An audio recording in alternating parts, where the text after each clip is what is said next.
be going into the next part of our Shabbat series. We spent the last 2 weeks exploring and discussing and going more deeply into the meaning behind the different foods that we eat on Shabbat and some of the customs, such as lighting the candles, the kiddush, eating the challah, and so on.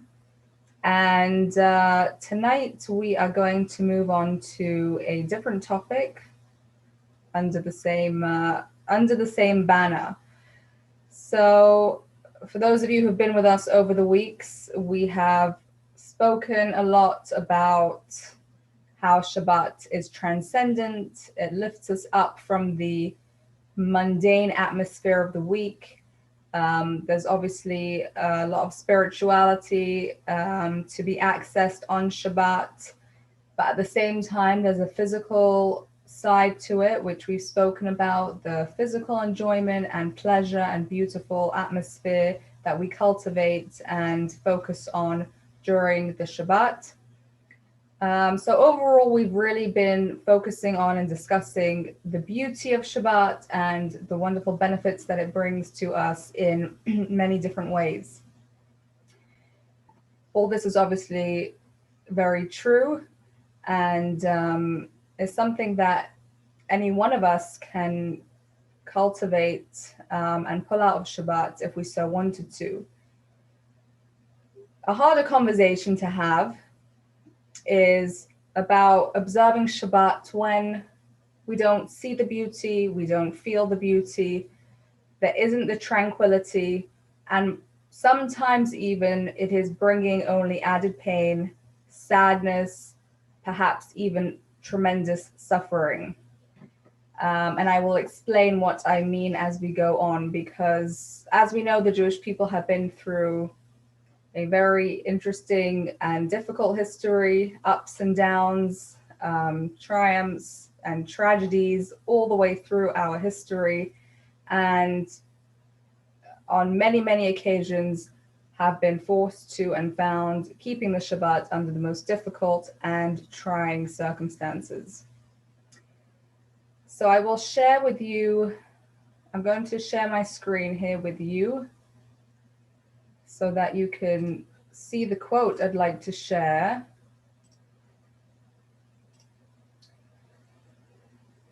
It says about the Shabbat, I have the Hebrew and English over here, Beini uvein b'nei Yisrael ot hi la'olam. Between me and the Jewish people, it is a sign forever.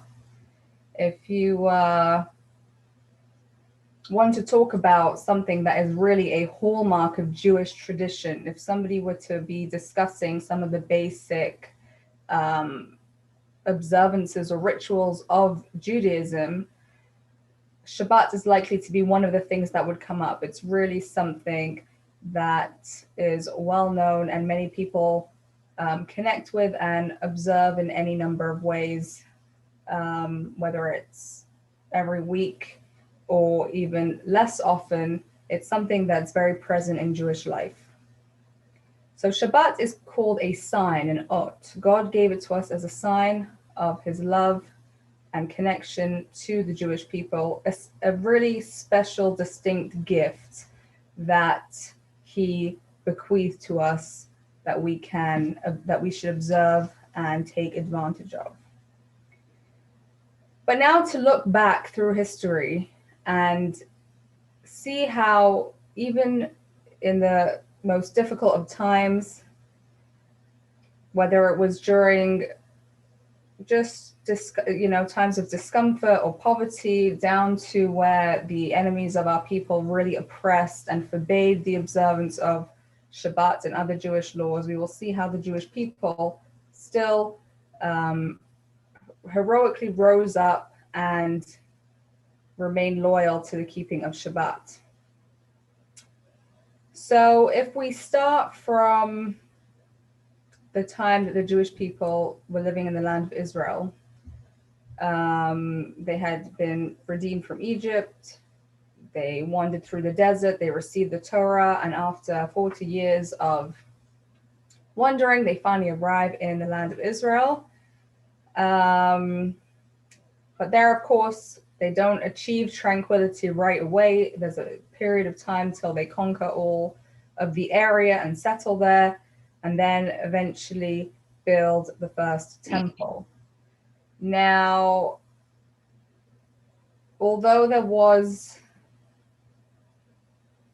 a time where the Jewish people had a king in the land of Israel, the temple was standing, and the service of the temple went on the way that it should every week, every day.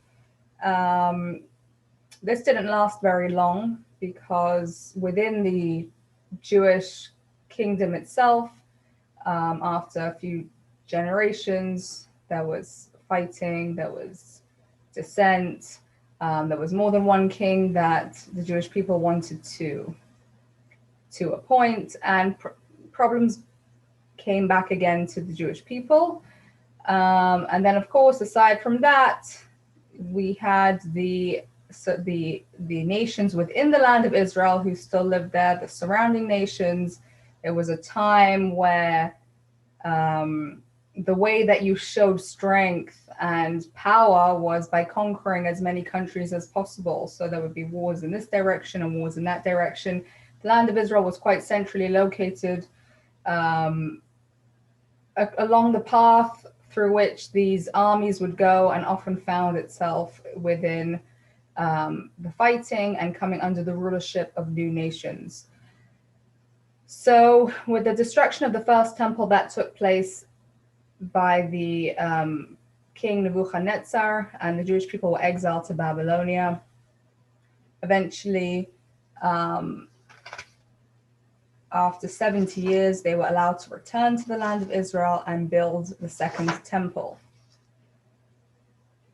But during the times of the second temple, we had these different nations that would try and take over and gain control over the land of Israel.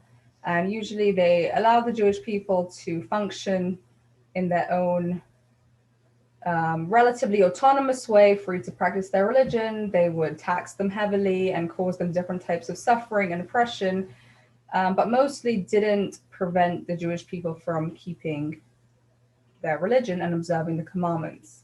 However, there did come a point which is leading up to the story of Hanukkah, which is coming up in this Jewish month in about 3 weeks, where the Syrian Greek king, who was known as Antiochus, he decided that it's not enough to tax the Jewish people and to make them suffer in whatever ways they were already being oppressed, but the tenets of the Jewish faith and Jewish observance go against the Greek Hellenistic ideology, and so he made a decree forbidding the keeping of Shabbat and a few other commandments such as circumcision, Brit Milah, and the observance of proclaiming the new month, Rosh Chodesh. And the punishment for being discovered observing any of these commands was death. So it was really very serious. And it's interesting to see how this time and the next occasion where the Jews actually revolted against their rulers was really only when they were threatened with not being allowed to keep Jewish the mitzvot and to practice their religion. When they had heavy taxes and discrimination and other types of problems, they didn't revolt against their rulers. But on this occasion, the Jews, they were determined to continue keeping these mitzvot. And it's interesting that the Syrian Greeks they didn't target everything, but they did one of the 3 mitzvot that they targeted was Shabbat. And the Jewish people, they ran away into the desert, into caves to hide so that they could keep the Shabbat in secret and not be discovered. Of course, eventually the soldiers followed them out there to find out where the Jews were and what they were doing. And many, many, many Jewish people were killed on account of being found keeping the Shabbat, circumcising their children, and so on. So the self-sacrifice that they displayed for God's mitzvot, we already see in this time. Now,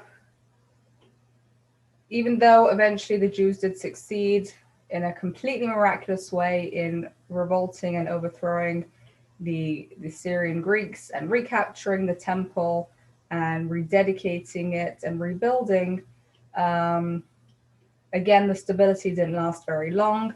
The temple was destroyed, and the Jewish people came under the mercy of a new nation, a ruthless people, the Romans at that time. And while they were really treated very harshly, the sages convinced the masses not to revolt, as long as the Romans were allowing them to keep Judaism. But then along came a very cruel emperor who was known as Hadrian, and he realized that the strength of the Jewish people lies not in their military ability and their physical strength, but the reason why they have this power is because of their adherence to Judaism and to God and his commandments. So he proceeded to do a number of things to tear this down, starting by building a pagan temple on the site of the temple, the Jewish temple, in Jerusalem. And he again brought back these decrees not to keep Shabbat, not to circumcise the Jewish boys, and also forbade the following the commandment of Taharat Mishpacha, which is known as family purity, or mikveh. And again, he was very harsh in his punishments, and the Jewish people risked their lives to be able to continue keeping these mitzvot, even though they were being threatened with their lives. So this era in history was really, really tragic, very difficult, a lot of bloodshed, many lives lost. And despite this, the Jewish people clung as much as they could to the keeping of the Shabbat. Now we're going to fast forward quite a number of years to another period in history, which is familiar to us, 1492 or around then, the Spanish expulsion followed by the Spanish Inquisition. And we all know how Spain expelled the Jews. They wanted to clean the country of any Jewish people, and they offered that the Jewish people can either convert or leave. Many did choose to leave, but at the time it was a really prosperous country for the Jewish people to live in. There were many wealthy, influential Jews who were living in Spain at the time, and it was difficult for them. It was very challenging for them to just suddenly give that all up. So there were many who did convert to Christianity, but they did so as a pretense. They didn't truly take on the religion, and in secret, quietly, they tried as much as possible to continue to keep the commandments, keeping kosher, Shabbat. And of course, we know about the infamous, notorious Inquisition, which did whatever they could to weed out these insincere converts, or Marranos as they called them.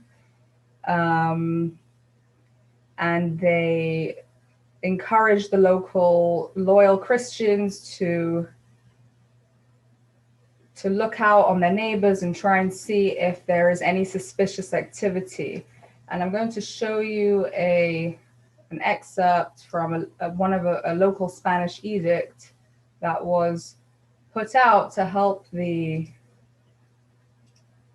population discover some Jewish people. So one local Spanish edict said, if you see your neighbors that keep the Shabbat, keep the Sabbaths by cooking on Fridays, such food as is required for the Saturdays, and on the latter, eating the meat thus cooked on Friday, as is the manner of the Jews. So we spoke about cholent last week. We spoke about cooking on Friday and keeping it hot overnight so that we can enjoy the meal on Shabbat day without having to cook on the Shabbat itself. So this was one thing that they looked for, to see if any people who were cooking on Friday afternoon and leaving that food over for Shabbat came under suspicion. They also spoke about Jewish people who would light candles in a hidden room or underneath the table so it wouldn't be visible. There were Jewish people who would light candles every day of the week in order to be able to light on Shabbat as well without raising any suspicion. And you can imagine how living in this kind of double existence, when to the outside world, these people looked like upright Christian, successful people, and on the inside, afraid to be discovered, but feeling like they can't disconnect themselves from God, and therefore they must try and keep as much as they can. Another telling custom would be if people would notice that there are those who are changing their clothes on Friday afternoon, putting on fresh clothes in honor of the Shabbat, because that's another custom. We prepare ourselves for Shabbat by changing into clean clothes, into nicer garments, so we feel more elevated for the holy day. Or trying to notice if these people going to work actually were engaging in business, or if they were only pretending to do so. So this was a very frightful period for the Jews living in Spain and then also in Portugal, and it followed to other countries as well in some cases. And there were many who were captured and tortured absolutely terribly. And often when they were tortured and forced to confess, were very proud to declare that they are Jewish and they believe in the God of the Jews, and that Christianity doesn't mean anything to them, even though the tortures were horrific, and then obviously followed by the terrible public burnings that took place.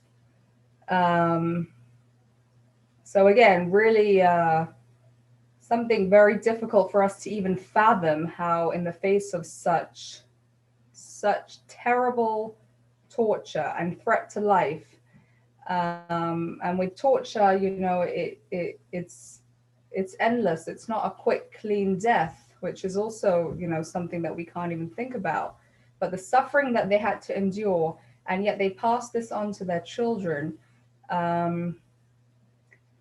It's really, really something unbelievable if we think about how they managed to stay loyal and stay proud and declare themselves as Jews.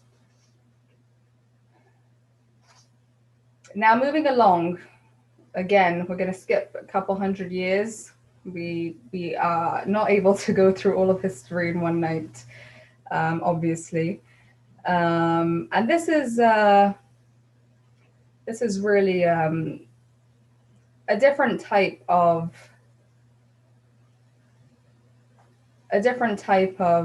self-sacrifice. Perhaps not less difficult. I don't know. You can think about it. You can be the judge. We'll talk about it a bit later. But we're going to move much closer to home, to the United States of America in the early 1900s, where again, many Jews, most Jews lived, many Jews lived in Europe, in Eastern Europe. conditions there were never extremely wonderful. The Jewish people suffered much discrimination, poverty, often could only work in certain jobs, in certain places. They were put in ghettos, there were pogroms, massacres, different terrible things. The future didn't look wonderful. And there were many people who looked to leave and try and get out to a safer country to have a better future. Now, of course, it was very difficult to do that because it was expensive. The Jewish people were not wealthy. By and large, they weren't so wealthy, particularly when they were suffering through these times, and that was what was pushing them to leave. So, in one particular case, in the year 1911, well, probably a bit earlier than 1911, there was a particular family. They had 9 children, and the father collected enough money to be able to send one child overseas to America. He didn't know what kind of future there was for his family in Europe, and he wanted to at least, send who he could to America with the hope that they would be able to survive and thrive. I'm sure he also would have loved to imagine that perhaps eventually the rest of the family could join, but with the instability and difficulty, who knew what would happen? So he chose the youngest of his 9 children, a 12-year-old girl, known by the name of Rose. She was going to be the lucky one, to be able to go on a ship, travel to America, to a life of more comfort and safety. Now, of course, this was very, very difficult, very challenging, both for the parents and for the daughter. She would be the only one leaving, and at that time, it was a forever goodbye. I mean, nobody knew when they would see each other again. Nobody knew what the future held.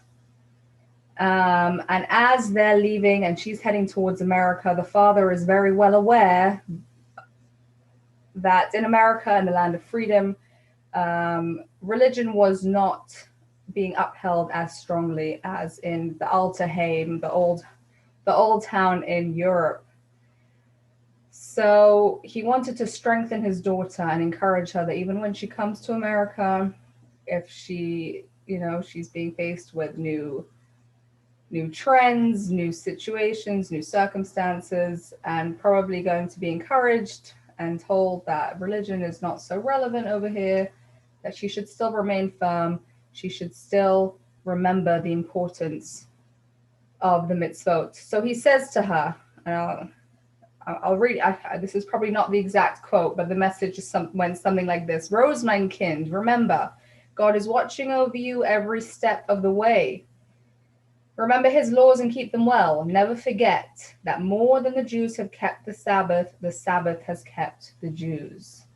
This is a quote that is quite well known. It will be hard in the new land. Don't forget who you are. Keep the Sabbath, no matter what sacrifice you must make. So, of course, having given his daughter this important message as she's heading onto the ship, she makes the uncomfortable journey to America and arrives. She has some relatives there who are supposed to take her in. Thankfully, they're wonderful people, and they welcome her, and they do everything they can to make her feel comfortable, to help her acclimate.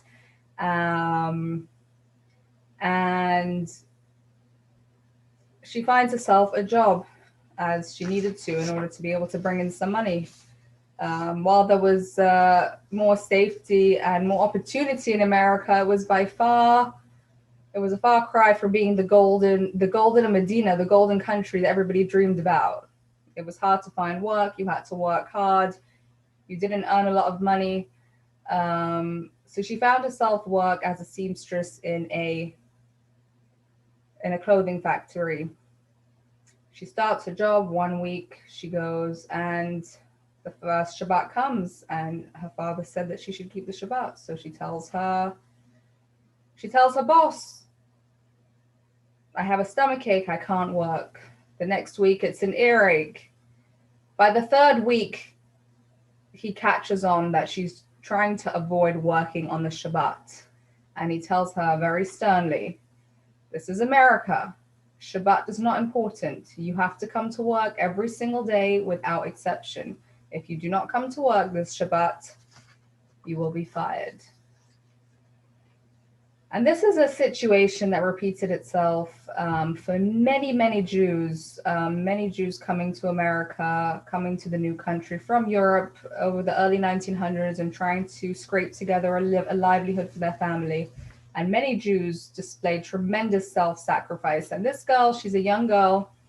She arrived when she was 12, and she is very, very torn. She doesn't know what to do. She knows that her family living in America, who have been so kind and generous and gracious, are really not going to be happy if she loses her job because she decided that she's keeping the Shabbat. And of course, when they hear about her dilemma, they say, absolutely not. You must go to work. Shabbat is not important. We need the money. This is what you do in America to survive. And it's tremendous pressure for this young girl. And the whole week she's turning over in her mind, what should she do? What should she do? She remembers the way her father spoke to her before she got on the ship.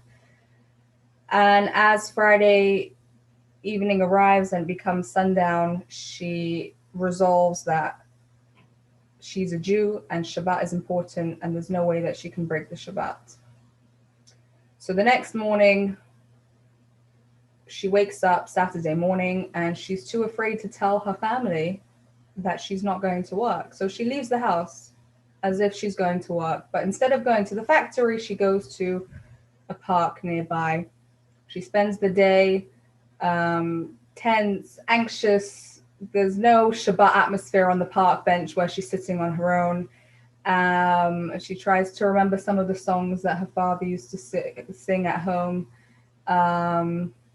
And she spends the day there. Finally, at the end of the day, the 3 stars come out, the sky is dark. She says the prayer ending the Shabbat, and she slowly makes her way back home. She's in a state of despair. She doesn't know what her family's going to say. She's afraid of their reactions. And as she's coming closer to the house where she has been living since she arrived, she sees her cousin coming out of the house. And she is so terribly distressed and sad. She says, I've lost my job. Now I don't know what I'm going to do. I don't know what I'm going to tell your parents. And her cousin is looking at her. Rose, is that really you? And she says, what do you mean? What? Yes, it's me. I didn't go to work today. And now I'm not going to have a job. And he says, you didn't hear? You didn't hear what happened? She's completely taken aback. She doesn't have any clue what he's talking about. He says there was a fire in the factory today and 140 workers died. Of about, I think there were 190 workers in the factory at the time. It was a famous fire. It was the fire of the Triangle Shirtwaist Factory. And due to the terrible safety conditions, it was impossible. When the fire started, it was impossible for the workers to get out in time. And tragically, a large majority of them perished. And Rose, because she didn't come to work there that day, her life was saved. And that's when she remembered what her father had said: more than the Sabbath has kept, more than the Jews have kept the Sabbath has kept the Jews. So this is just an illustration where we don't often see this direct result of doing something, even when it takes tremendous sacrifice, and immediately seeing the positive or beneficial outcome. But from this kind of story, we can recognize how her bravery and her sacrifice, and she thought that she was going to be losing everything. And in the meantime, it caused her to gain her life, which is obviously the most important and everything that she did have.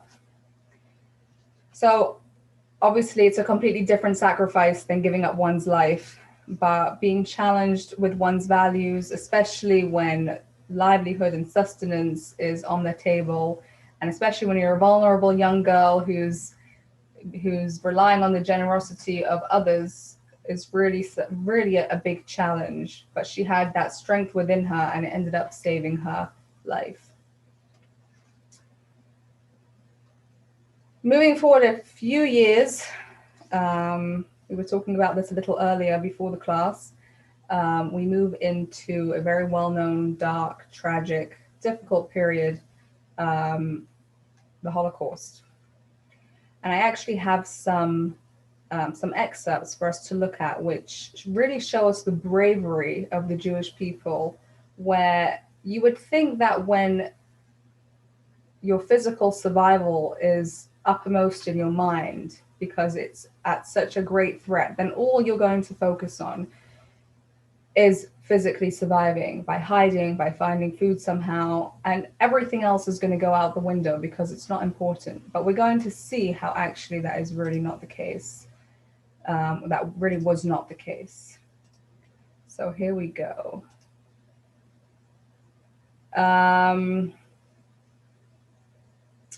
So we have over here a memoir by a woman who was 8 years old when the Germans invaded Poland. The first day of the war was a Friday, September 2nd, 1939. So obviously Shabbat came in soon after. And she writes, "Dark clouds covered the sky, thunder, lightning, and rain. The faces of my mother and father were even grayer than the clouds. War, say my parents, and I understand from their reaction that war is something menacing, even though I don't know in exactly what way." I'm going to skip a little bit. "In the evening, the Shabbat table is covered with a festive white tablecloth. The braided challahs are also covered by their special cloth. The silver candlesticks glisten as always, but this time the candle lighting is completely different. Grandmother and mother bless the candles, but the blessing is accompanied by bitter weeping and takes a very, very long time. I am very upset by grandmother and mother's crying and burst out in loud weeping that I've been holding inside for many hours." So despite the fear and the unknown and the danger, Shabbat comes and they do the rituals as usual, even though you can feel the pain and the difficulty and the fear in the atmosphere that she describes.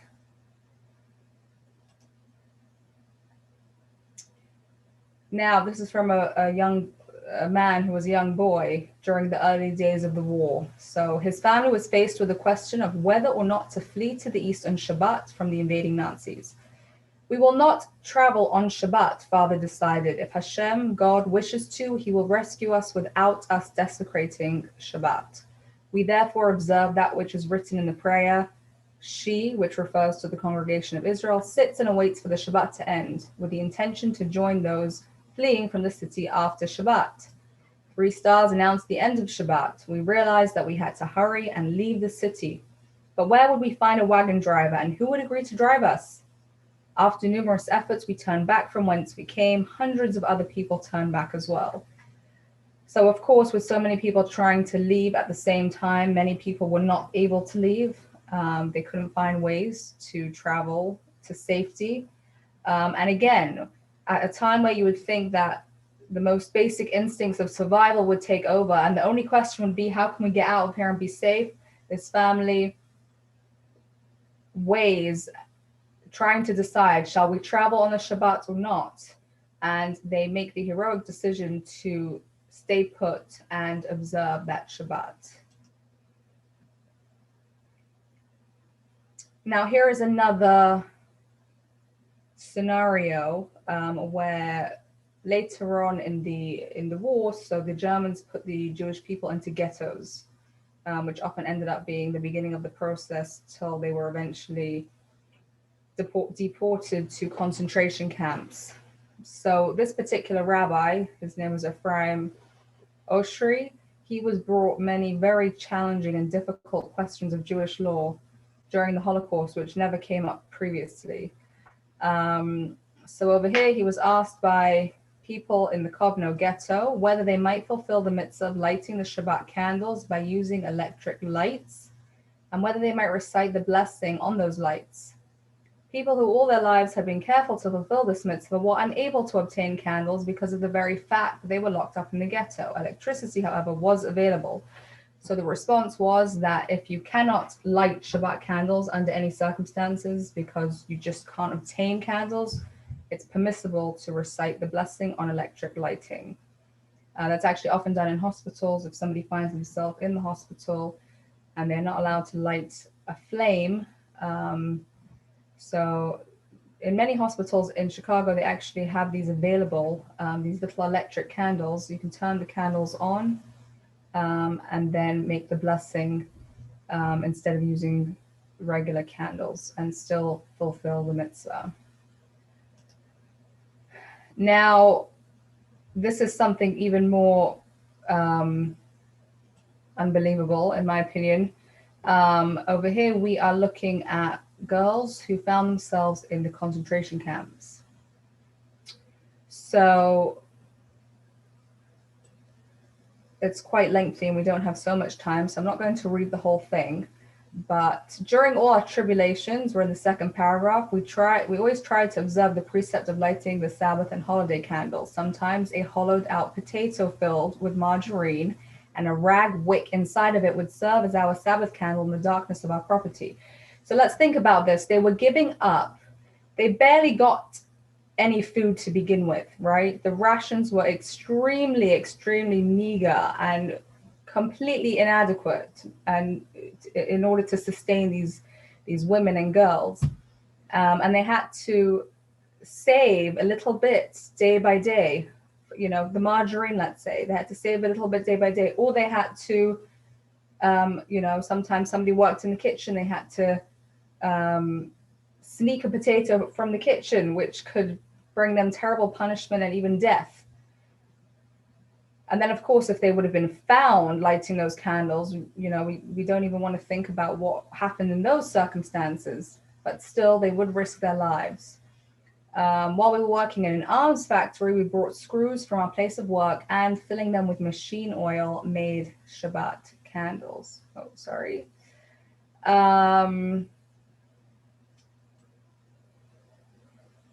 Still, there were times when it was impossible to obtain candles. Then they would light candles symbolically. I myself saw Sabbath candles kindled symbolically twice. On a dark and foggy Sabbath Eve in November 1944, we had to go in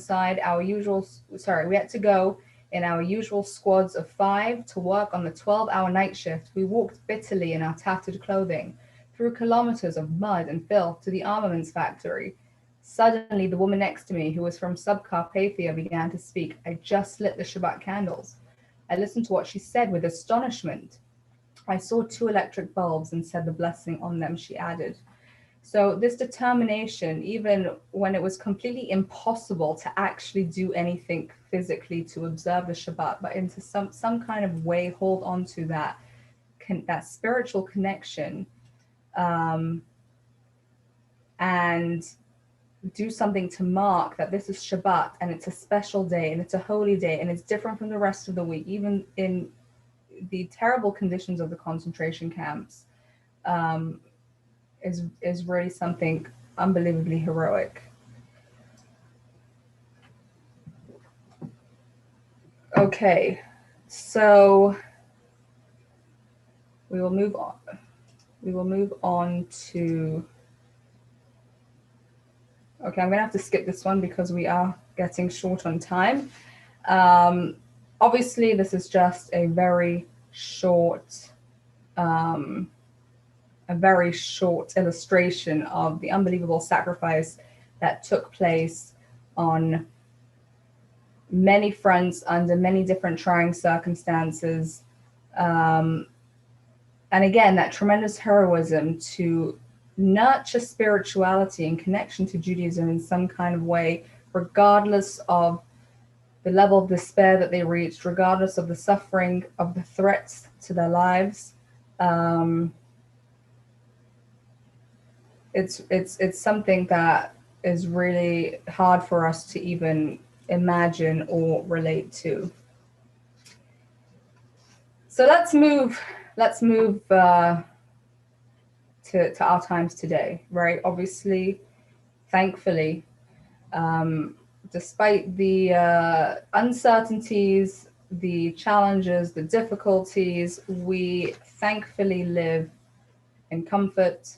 We are safe. We don't have a threat to our lives. We are free to practice religion, any religion as we choose. We're not faced with these sorts of choices, with these sorts of challenges. It's very different. It's very, very different. So what bearing does this have for us now? What can we take from this? And before I answer that question, I'm going to look at some very different, more modern examples of keeping Shabbat, even though it might not seem like the obvious thing to do. So I'm going to start with a man by the name of Joe Lieberman, who was a senator. And he's also an observant Jew. And through his political career, he kept the Shabbat throughout. He's written an entire book called The Gift of Rest, where he describes his he explains a lot about the Shabbat and his commitment to it, and the meaning that it brings and the importance of it, and of course his experiences over the years with keeping the Shabbat in various situations that he came across. So this is a quote from him from an interview where he says, a lot of political events occur on Friday night and Saturday, particularly when you are campaigning in an election year. So in the case of very important, extreme situations of life and death where he had responsibility, he did go into work on Shabbat, and was to save life or to preserve life. Jewish law does allow and even encourage in certain situations the breaking of Shabbat, because we have this precept, rather break one Shabbat in order to be able to keep many Shabbats in the future. So if there's a danger to life and he was involved in something that was that important, then he could make an exception according to Jewish law. But by and large, for political campaigns and such, he would keep the Shabbat. He would not attend events. But even when you're not, there are always testimonial dinners, community meetings, and social events on the Sabbath that I would normally attend during the week. At first, people were puzzled, and some were even angry when I didn't show up at their events. But when they realized I was not attending for religious reasons, and that I was following this practice consistently on Friday evenings and Saturdays, they accepted, respected, and often said they admired my Sabbath observance. I hope that sends a message of encouragement to young religiously observant people of any faith, that their observance will not be a problem in American politics. It also says much to all of us about the values of the American people. So even being in a high profile position, while obviously there are sacrifices that do need to be made because things do take place on Shabbat, Joe Lieberman showed that it's important to him and stuck with it, and made it more important even than politics. And actually, when he was nominated to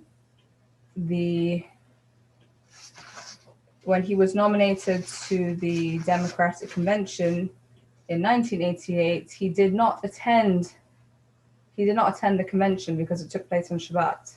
So it was his own nomination, and he was not there because it was not something to do with life or death, and he stayed home and kept Shabbat with his family as usual. Now let's look at another more interesting example of a young person. I'm going to share a video with you, and we'll hear the story that way. So here we go.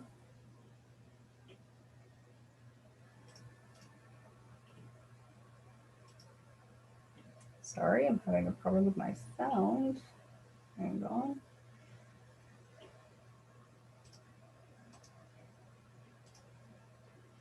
Let me try that again.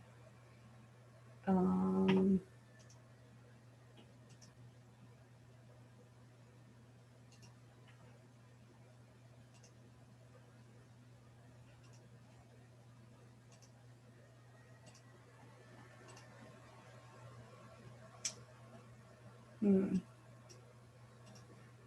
not sure why this is not working. Sorry.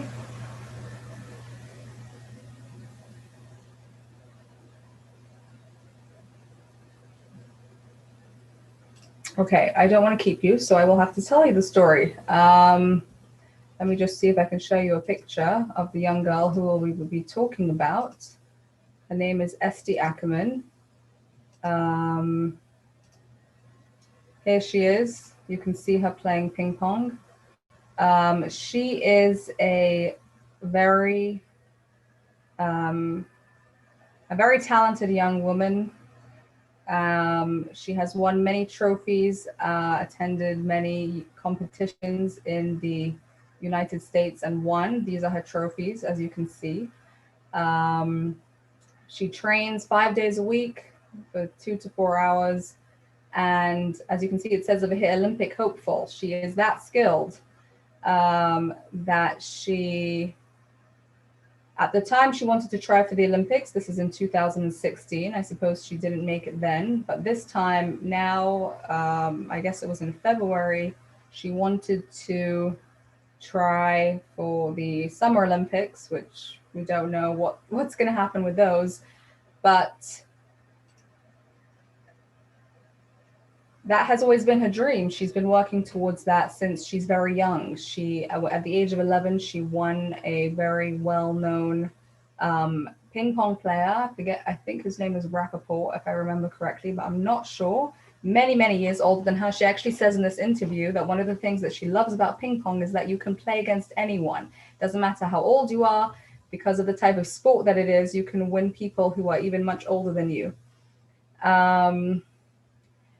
There was a time that she missed the chance to win a championship because the game was on Shabbat. And in that particular interview, the interviewer asks her if she was disappointed that she had to give that up. And she said, no, because I know that for me, Judaism always comes first. So it's a shame I can't show it to you because you actually obviously see, and I mean, we know how much Olympic athletes invest in training and in competing and in working towards this dream of being able to compete and obviously hopefully win. And to be able to just say, I'm going to give up that chance is not something easy at all. And what happened this time around, in fact, was that the trials for the Olympics fell out over Shabbat again as well. And while they did speak to the committee to try and arrange a change in the schedule, they were not able to accommodate her. And again, just a few months ago, she had to give up her dream of qualifying for the Olympics because she was not able to even attend the competition because of her commitment to Shabbat. So again, we see this is real sacrifice. To compete in the Olympics is the ultimate. It's the dream come true, and everything that she's working towards. But when it conflicts with her Jewish beliefs, there's no way that she is willing to give that up. And there's really something tremendous. You have to wonder, what is that power that enables somebody that young, who obviously is extremely excited and pulled by sport and by the Olympics, to nevertheless put that on the side and give that up? Where does it come from? What is that power? And is it something that we can access ourselves as well? So there's an interesting and perhaps surprising teaching from the Lubavitcher Rebbe, Rabbi Menachem Schneerson, where he talks about this idea of sacrifice and of giving up under the harshest conditions with danger to life, and with giving up and sacrificing when things are easy and we don't have those terrifying and dangerous consequences. So I'm going to share the text with you here.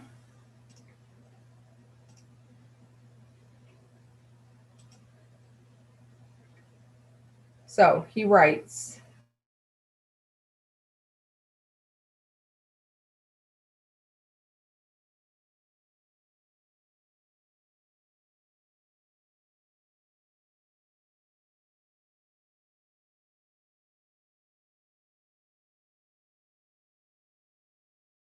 over here.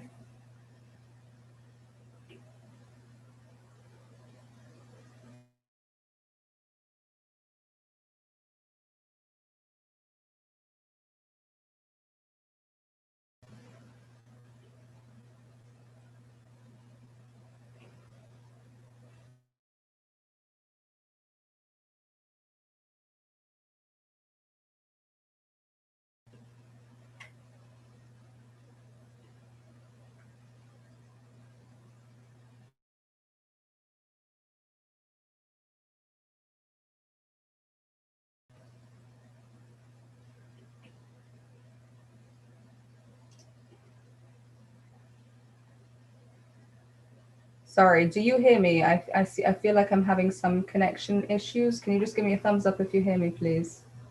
You do hear me. Okay, I'm sorry about that. I'm going to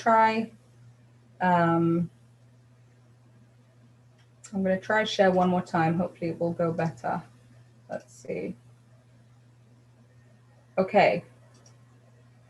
Not only is our generation at a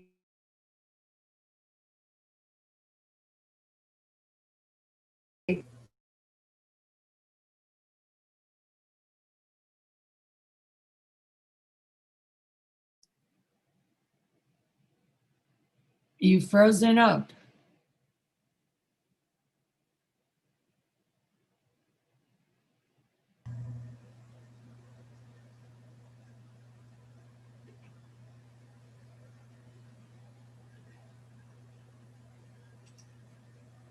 Sorry, I'm not sure why I'm having problems. Just give me a moment, please.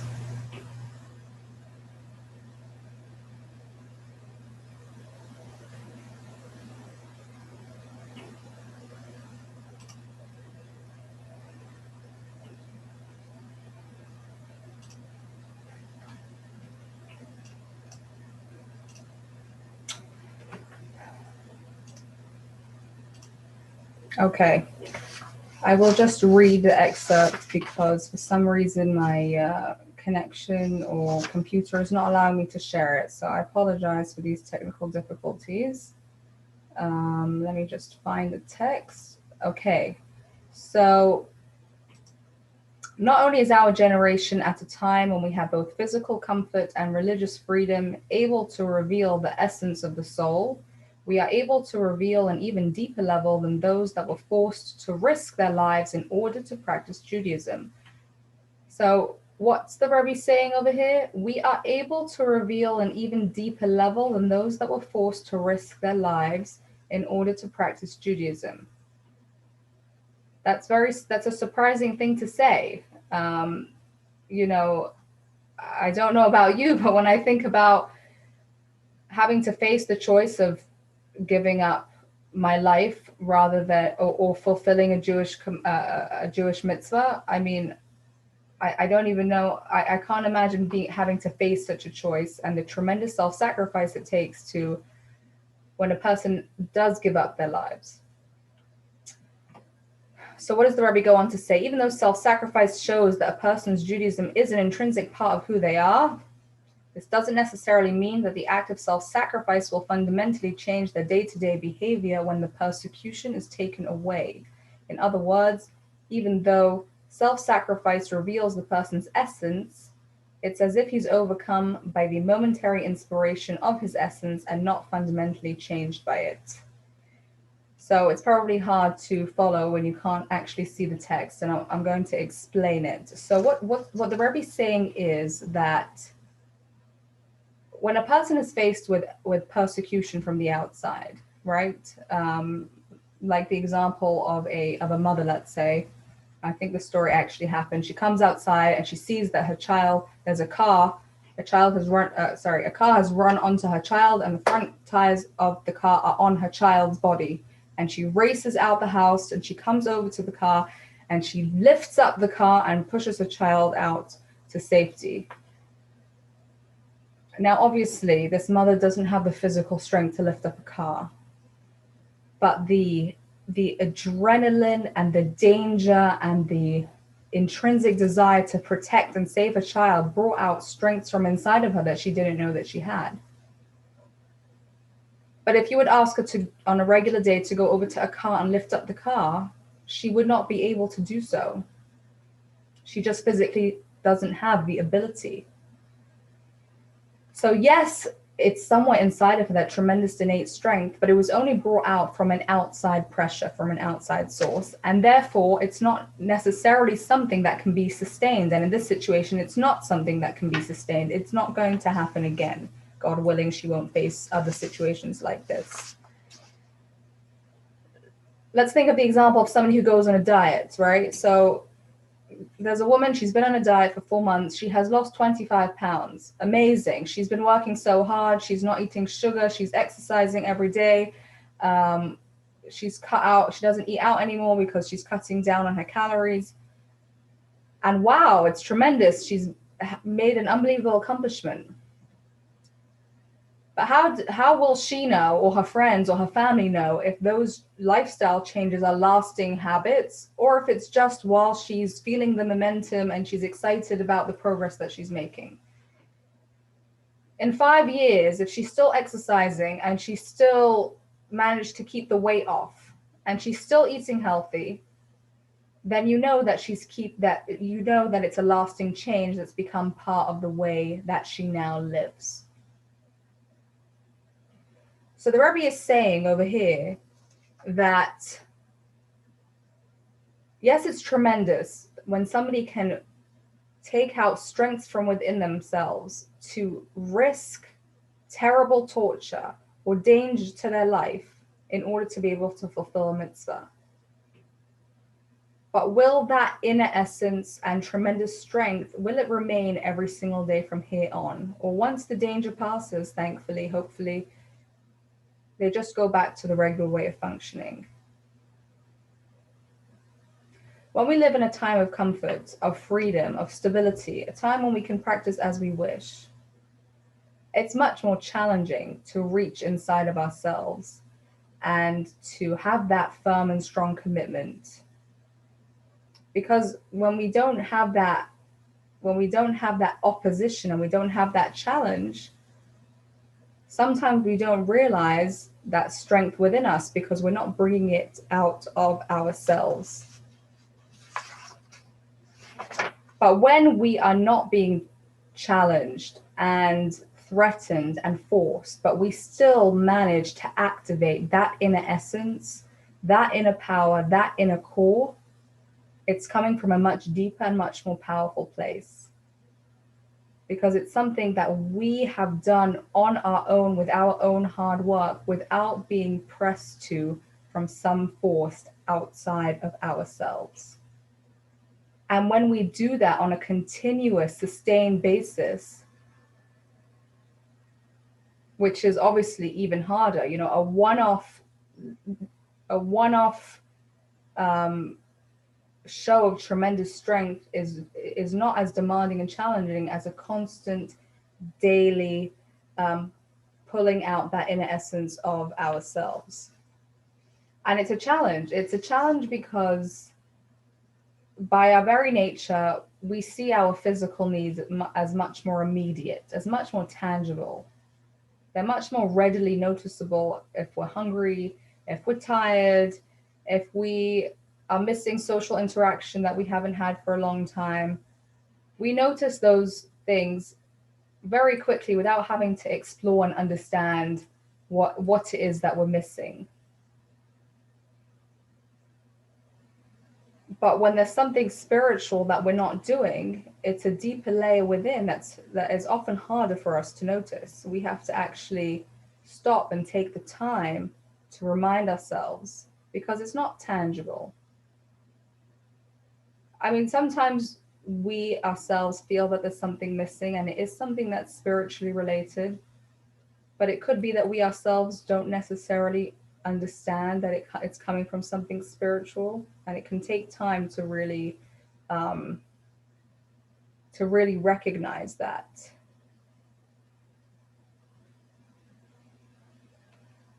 Let's take the example of a family of kids. There are younger children, there are older children. The younger ones, they come into the house, they've had a long day, they're tired, they're cranky, they're crying. So you hear them much louder than the old ones who just come in and say hi and then go upstairs to their room. You also know that the younger ones are crying and cranky because they're tired, they've had a long day, they need to wind down a little bit and have, relax and go to sleep soon. They might also be hungry. It's been a long time since they've eaten their last snack, right? It's much easier to and simpler to figure out their needs. And as I said, they are much louder. And then perhaps you have an older child who is facing some dilemma or difficult pressure from their friends. There might be an important life understanding that they need to come to, that you need to discuss with them based on something they heard in the news or something that's happened in school or amongst the teachers or whatever it is. But the child didn't come home and start demanding your attention. The teenager went upstairs, they retreated to their room, they retreated to their phone.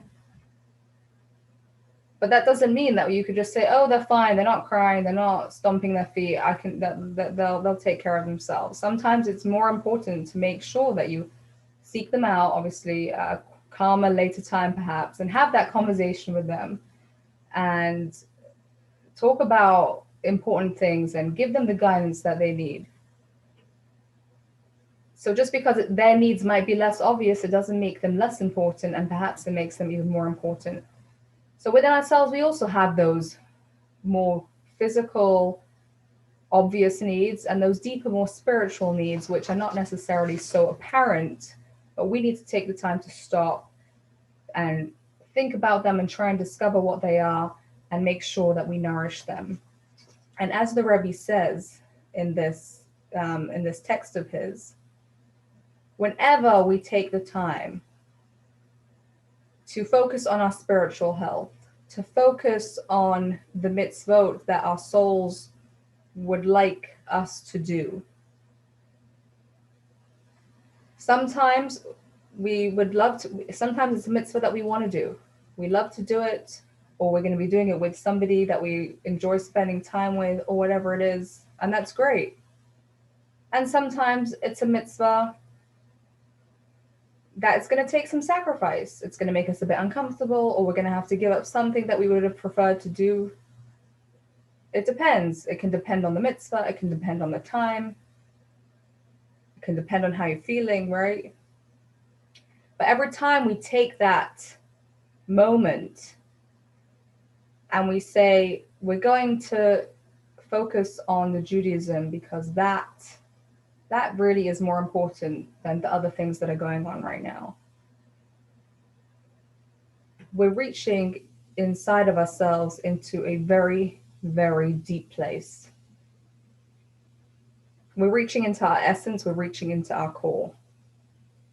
And it's a very powerful and tremendous thing that we are uniquely able to do, being positioned in the circumstances and the conditions that we are lucky enough to live in today.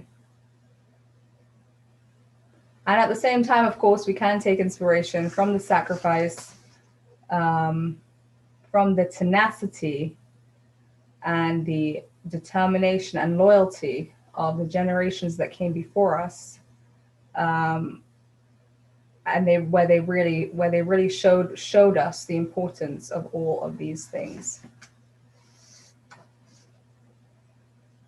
I'm going to end the live